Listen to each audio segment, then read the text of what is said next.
Okay, Sadananda ಗೌಡ್ರೆ, ನೀವು ರಾಜ್ಯದಲ್ಲಿ ಮುಖ್ಯಮಂತ್ರಿಯಾಗಿ ಅಧಿಕಾರವನ್ನು ನೋಡಿದಂಥವ್ರು, ರಾಜ್ಯದಲ್ಲಿ ಈಗ ಬಿಜೆಪಿಯ ಪರಿಸ್ಥಿತಿಯನ್ನ ನೋಡ್ತಾ ಇದ್ರೆ ಬಿಹಾರದಲ್ಲಿ ಇರೋ ರೀತಿಯಲ್ಲಿ ಬಿಜೆಪಿ ಸದೃಢವಾಗಿ ಕರ್ನಾಟಕದಲ್ಲಿ ಇದೆ ಅಂತ ಭಾವಿಸ್ತೀರಾ ನೀವು? ಸರ್, ಖಂಡಿತವಾಗಿಯೂ ನಾನು ನೇರವಾಗಿ ಹೇಳಬೇಕಾದ್ರೆ ಅಷ್ಟು ಸದೃಢವಾಗಿ ನಾವಿಲ್ಲ. ಈಗಾಗಲೇ ಸದೃಢ ಕಡೆ ನಾವು ಹೋಗ್ತಾ ಇದ್ದೀವಿ. ಹಲವಾರು ಇಶ್ಯೂಗಳನ್ನು ಈಗಾಗಲೇ ರಿಸಾಲ್ವ್ ಮಾಡುವಂಥ ಕೆಲಸ ಕಾರ್ಯಗಳಲ್ಲಿ ನಾವು ಯಶಸ್ವಿಯಾಗಿದ್ವಿ.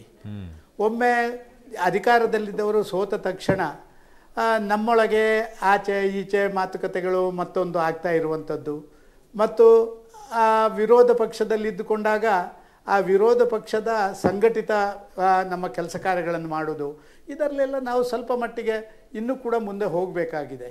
ಆದರೆ ಭಾರತೀಯ ಜನತಾ ಪಾರ್ಟಿ ಯಾವುದೇ ಸಂದರ್ಭದಲ್ಲಿ ಕೂಡ ತನ್ನ ಏನೆಲ್ಲ ಸಣ್ಣ ಪುಟ್ಟ ವ್ಯತ್ಯಾಸಗಳು ಗೊಂದಲ ಇದೆ ಅದನ್ನು ಸರಿ ಮಾಡುವಂಥ ಶಕ್ತಿವಂತ ಪಾರ್ಟಿ. ಆದ ಕಾರಣ ಇದಕ್ಕೆ ಯಾರೂ ಭಯಪಡಬೇಕಾಗಿಲ್ಲ. ಮತ್ತು ನೀವು ಹೇಳಿದ ರೀತಿಯಲ್ಲಿ ಆ ಯಶಸ್ವಿನ ಕಡೆಗೆ ಹೋಗಬೇಕಾದ್ರೆ ಇನ್ನು ಸ್ವಲ್ಪ ಕೆಲಸ ನಾವು ಮಾಡಬೇಕಾಗಿದೆ ಅಂತ ಹೇಳುವಂಥದ್ದು ಸತ್ಯ. ಎಸ್ ಎಸ್ ಒಂದು ನಿಮಿಷ ಮಮತಾ. ಅಶೋಕ್ ಅವರೇ, ನನಗೆ ಬಹಳ ಕುತೂಹಲಕಾರಿ ಕಾಣುವಂಥದ್ದು ಕರ್ನಾಟಕದಲ್ಲಿರುವಂಥ ಬಿಜೆಪಿ. ಯಾಕೆ ಅಂತಂದ್ರೆ ದೇಶದಲ್ಲಿರುವಂಥ ಎಲ್ಲ ಬಿಜೆಪಿಯ ನಿಮ್ಮ ಲೀಡರ್ಸ್ಗಳು ಒಂದು ರೀತಿಯಾಗಿದ್ರೆ ಕರ್ನಾಟಕದಲ್ಲಿರುವಂಥ ಲೀಡರ್ಸ್ಗಳೇ ಒಂದು ರೀತಿಯಾಗಿ ಇರ್ತೀರಾ ಅಂತ ನನಗೆ. ಯಾಕೆ ಅಂತಂದ್ರೆ ಯಾವ್ಯಾವ ರೀತಿಯಲ್ಲಿ ಪ್ರಾದೇಶಿಕವಾಗಿ ಜಾಗಗಳಿದೆಯೋ ಆಯಾ ರೀತಿಯಲ್ಲಿ ಲೀಡರ್ಸ್ಗಳು ಇದ್ದೀರಾ. ಒಗ್ಗಟ್ಟನ್ನುವಂಥದ್ದು ಕರ್ನಾಟಕದಲ್ಲಿರುವಂಥ ಬಿಜೆಪಿಯಲ್ಲಿ ಕಾಣಿಸ್ಕೊಳ್ತಾ ಇಲ್ಲ.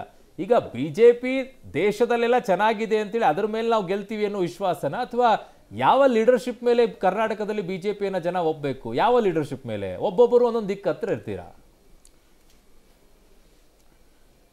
ನೋಡಿ, ನಮ್ಮದು ಯಾವುದೋ ವ್ಯಕ್ತಿ ಆಧಾರಿತ ಪಾರ್ಟಿ ಅಲ್ಲ. ಯಾವುದೋ ವ್ಯಕ್ತಿ ಅವ್ರ ಹಿಂದೆ ಹೋಗೋದು, ಅವ್ರಿಗೆ ಓಟ್ ಹಾಕ್ತಾರೆ ಅಂತ ಇಲ್ಲ. ನಾವು ಕೇಡರ್ನ ತಯಾರು ಮಾಡಿರುವಂಥದ್ದು ಬಿಜೆಪಿಗೆ, ಹಿಂದುತ್ವಕ್ಕೆ. ಹಿಂದುತ್ವದ ಆಧಾರದ ಮೇಲೆ, ಯಾವುದೋ ವ್ಯಕ್ತಿ ಮೇಲೆ ನಾವು ಯಾವುದನ್ನು ಪಾರ್ಟಿಯನ್ನು ಕಟ್ಟಿಲ್ಲ. ನಾವು ಇರ್ಬೋದು, ಕೆಲವು ಸಂದರ್ಭದಲ್ಲಿ ವ್ಯಕ್ತಿಗಳ ಇನ್ಫ್ಲೂಯೆನ್ಸ್ ಬರ್ಬೋದು. ಆದರೆ ಬಿಜೆಪಿ ಕರ್ನಾಟಕದಲ್ಲಿ ಯಾವುದೇ ವ್ಯಕ್ತಿಯನ್ನ ನೋಡಿ ಕಟ್ಟಿಲ್ಲ. ಜನ ಬಿಜೆಪಿಯನ್ನ ನೋಡ್ತಾ ಇರೋದು ಹಿಂದುತ್ವದ ವಿಚಾರವಾಗಿ. ವ್ಯಕ್ತಿಯನ್ನ ನೋಡಿ ಕಟ್ಟಿಲ್ಲ ಅನ್ನೋದಾಗಿದ್ರೆ ಯಡಿಯೂರಪ್ಪನವ್ರ ಮೇಲೆ ಬಿಜೆಪಿ ಪಕ್ಷ ಹೇಗ್ ನಿಲ್ತಾ ಇತ್ತು? ಯಡಿಯೂರಪ್ಪನವ್ರ ಮೇಲೆ ಬಿಜೆಪಿ ಪಕ್ಷ ಹೇಗ್ ನಿಲ್ತಾ ಇತ್ತು? ವ್ಯಕ್ತಿ ಮೇಲೆ ಹೋಗಿಲ್ಲ ಅಂದ್ರೆ ಕೇಂದ್ರದಲ್ಲಿ ಮೋದಿ ಅವರ ಮೇಲೆ ಹೇಗ್ ನಿಲ್ತಾ ಇತ್ತು ಬಿಜೆಪಿ? ಈಗ ನಿಮ್ಗೆ ಹೇಗಾಗ್ಬಿಟ್ಟಿದೆ ಅಂತಂದ್ರೆ ಈಗ ಸದ್ಯಕ್ಕೆ ನಮ್ ಕೆಡರ್ ಬೇಸ್ ಅನ್ನೋದು. ಆದ್ರೆ ಇಲ್ಲಿ ಅಧ್ಯಕ್ಷರ ಬದಲಾವಣೆ ಆಗಬೇಕು ಅಂತಾರೆ, ಅವ್ರು ಇನ್ಯಾವುದ್ರ ಬಗ್ಗೆ ಮಾತನಾಡ್ತಾರೆ. ಇಲ್ಲಿ ಯಾರು ತಲೆ ಕೆಡಿಸ್ಕೋರೇ ಇಲ್ಲ. ಒಬ್ಬರಾದ್ರೂ ಕೇಂದ್ರದಲ್ಲಿರುವಂತವ್ರು ಈ ಕಡೆಗೆ ತಲೆ ಹಾಕಿದ್ರ ನೀವು ಇಷ್ಟೆಲ್ಲ ಜಗಳ ಮಾಡ್ಕೊಳ್ಬೇಕಾದ್ರೆ?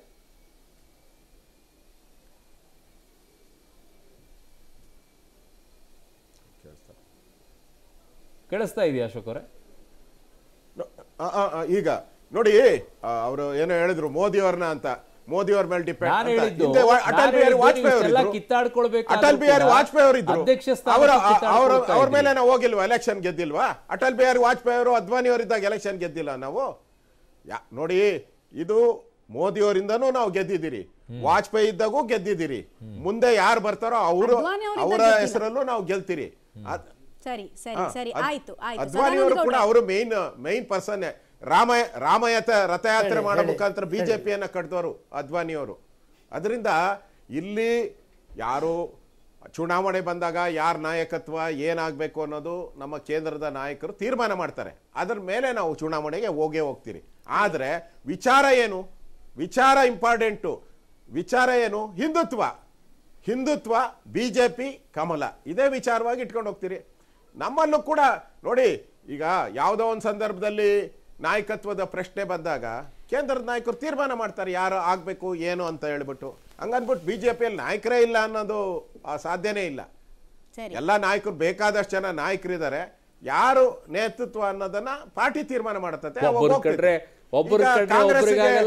ರಾಹುಲ್ ಗಾಂಧಿ ಅವ್ರ ಬಗ್ಗೆ ನಾಯಕತ್ವ ಒಪ್ಕೊಂಡಿದ್ದೀರಾ ನೀವು? ಅಲ್ಲಲ್ಲ, ಒಬ್ಬರ ಕಡೆ ಇನ್ನೊಬ್ರಿಗಾಗಲ್ಲ. ಇದು ನಾಯಕತ್ವನಾ?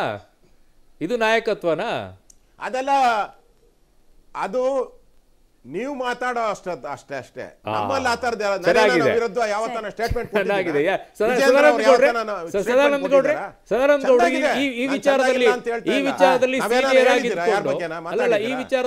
ಸೀನಿಯರ್ ಆಗಿದ್ಕೊಂಡು ಹೇಳಿ ನೋಡೋಣ. ಕೇಳಿಸ್ತಾ ಇದೆಯಾ ಸದಾನಂದ ಗೌಡ್ರೆ? ಪ್ರಜಾಪ್ರಭುತ್ವದಲ್ಲಿ ಮಾತಾಡುವಂತ ಅಶೋಕ್ ಅವರೇ, ಒಂದು ನಿಮಿಷ. ಕೇಳಿಸ್ತಾ ಇದೆ, ಹೇಳಿ. ಪಾರ್ಟಿ ಒಳಗಡೆ 4 ಗೋಡೆ ಮಧ್ಯೆ ಏನ್ ಮಾತಾಡ್ಬೇಕು ಅದನ್ನ ಮಾತಾಡ್ತೀರಿ. ಅದು ಪ್ರಜಾಪ್ರಭುತ್ವ. ನಮ್ದೇನು ಬ್ರಿಟಿಷರ್ ಪಾರ್ಟಿನ, ನಮ್ದು ಕಮ್ಯುನಿಸ್ಟ್ ಪಾರ್ಟಿನ ಮಾತಾಡಬಾರ್ದು ಅಂತ. ಪಾರ್ಟಿ ಒಳಗಡೆ ಏನಾನ ಇದ್ದರೆ ನಾವು ತೀರ್ಮಾನ ಮಾಡ್ತೀರಿ. ನಮ್ ದೊಡ್ಡವರು ಇದ್ದಾರೆ, ಅದನ್ನ ತೀರ್ಮಾನ ಮಾಡ್ತಾರೆ. ಹಂಗನ್ಬಿಟ್ಟು ನಾವೆಲ್ಲ ಜಗಳ ಆಡ್ತೀರಿ, ಅದೆಲ್ಲ ಯಾರು ಒಪ್ಪೋ ಅಂತ ಮಾತಲ್ಲ. ನಮ್ಮ ಪಾರ್ಟಿಯಲ್ಲಿ ಬಹಳ ನಾಯಕರನ್ನೆಲ್ಲ ನಾವು ನೋಡ್ ಬಂದಿದ್ದೀರಿ, ಬೆಳೆದ್ ಬಂದಿದ್ದೀನಿ. ನಾನು 45 ವರ್ಷ ಕೆಲಸ ಮಾಡಿದ್ದೀನಿ. ಆ ಥರದ್ದೆಲ್ಲ ಏನು ನಡೆಯಲ್ಲ. ಒಂದ್ಸರಿ ನಾಯಕತ್ವ ಅಂತ ಕೇಂದ್ರ ತೀರ್ಮಾನ ಮಾಡಿದ್ಮೇಲೆ ಮುಗೀತು. ಆ ಪ್ರಕಾರ ನಡ್ಕೊಂಡು ಹೋಗ್ತೀರಿ ಅಷ್ಟೇ ನಾವು.